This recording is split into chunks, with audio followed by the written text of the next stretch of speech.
Hello বন্ধুরা, nature stock YouTube চ্যানেলে আপনাদের সকলকে স্বাগত জানাই।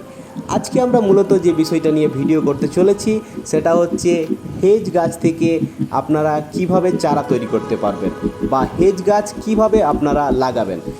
এই হেজ গাছ মূলত বড় বড় জমিতে বেড়া দেওয়ার কাজে ব্যবহার করা হয়। এছাড়াও বাগানের মধ্যে সারিবদ্ধভাবে এই গাছ লাগিয়ে বিভিন্ন রকম ডিজাইন করে আপনারা বাগানের সৌন্দর্য বৃদ্ধি করতে পারবেন। আমি এই গাছটা মূলত 2 থেকে 3 বছর আগে লাগিয়েছিলাম। বড় গাছ থেকে কাটিং করে এই চারা আমি নির্মাণ করেছিলাম।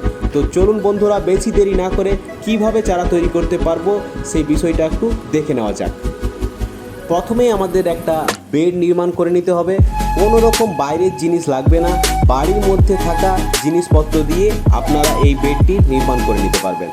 তো বাড়ির মধ্যে প্লাস্টিক ছিল, আমি প্লাস্টিক প্রথমে বিছিয়ে নিয়েছি। প্লাস্টিক বিছিয়ে নেওয়ার পর কিছু সংখ্যক ইট দিয়ে আমরা এই বেডটি নির্মাণ করে নিচ্ছি। অবশ্যই খেয়াল রাখতে হবে এই বেডটি যেন একটু ছাওয়াযুক্ত জায়গায় হয়।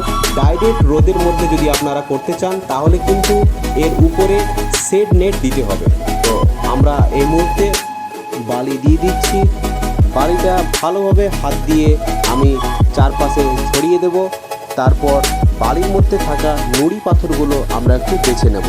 নুড়ি পাথর থাকলে শেকড় বেরোতে অসুবিধা করে, বাধার সৃষ্টি করে। তো বন্ধুরা, একটু ধৈর্য ধরে আমরা বালির মধ্যে থাকা সমস্ত নুড়ি পাথরগুলো এক এক করে বেছে নেব। তারপর ভালো করে বেছে নেওয়া হয়ে গেলে আমরা হাত দিয়ে এই বালিটাকে পুরোপুরি সমতল করে নেব। আপনারা চাইলে চালুনি ব্যবহার করে নিতে পারেন, তাতে কি হবে, ফ্রেশ বালি আপনারা পেয়ে যাবেন। তো দেখতে পাচ্ছেন বন্ধুরা, অলমোস্ট আমাদের বেডটা রেডি হয়ে গেছে। এরপর আমরা এই বেডের মধ্যে চারা রোপণ করতে পারি। তো চলুন আমরা এরপর ডাল সংগ্রহ করব। বড় গাছের থেকে আমরা অনেকগুলি ডাল কেটে নিচ্ছি। যে কোনো রকম সাইজের ডাল আপনারা নিতে পারেন, ছোট বড় ডাল যে কোনো ডালই কিন্তু চারা বের হবে। তো আমি একটু বড় ডাল নির্বাচন করছি, তাতে কি হয়, চারার শেকড় বেরোতে খুবই তাড়াতাড়ি সুবিধা হয়।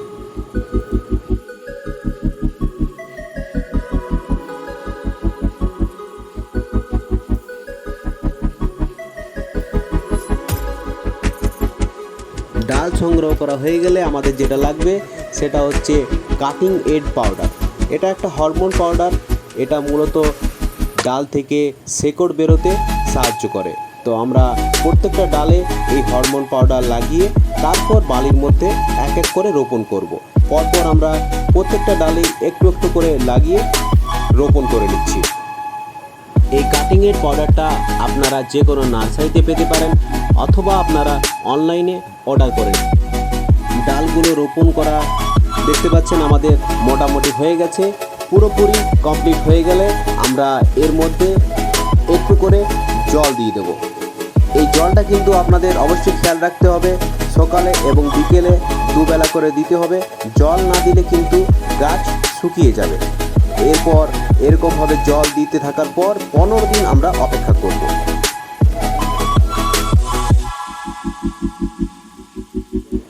ফাইনালি বন্ধুরা, 15 দিন অপেক্ষা করার পর আমরা এখন গাছটা তুলে দেখব। খুব সুন্দর দেখতে পাচ্ছেন বন্ধুরা, এর মধ্যে শেকড় বেরিয়েছে, অনেকটা কিন্তু শেকড় বেরিয়েছে যেমনটা আমরা আশা করেছিলাম। প্রত্যেকটা ডালেই কিন্তু খুব সুন্দরভাবে শেকড় বেরিয়েছে। পরপর অনেকগুলো ডাল আমি তুলে দেখাচ্ছি আপনাদের।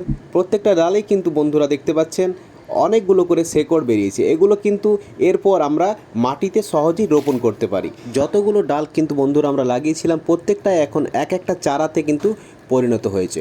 তো বন্ধুরা, কেমন লাগলো ভিডিওটা অবশ্যই জানাবেন। ভালো লাগলে লাইক, কমেন্ট, সাবস্ক্রাইব অবশ্যই করবেন।